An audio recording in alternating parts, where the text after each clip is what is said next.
Pwede nga laro ito, di ba? Wala pong bayad yan, boss. Walang bayad. Hi, Jay! Ito pa yung room natin. 4 boys only. Pero po sa taas, pero sa baba. Saan po kami dyan, boss?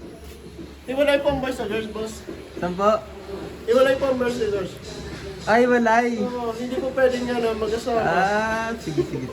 Baka kasi yung nangyayari kakaiba yung ginagawa namin. Kasama yan. Masama po yun, no? Dito ang room ng girls.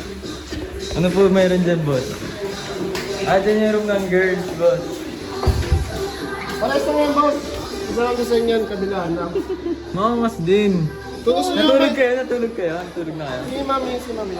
Kung gusto nyo may kakaiba experience dito sa boss. Hi, Jade! Arigato. Gusto niyo po ba yung unit? Opo, maganda po.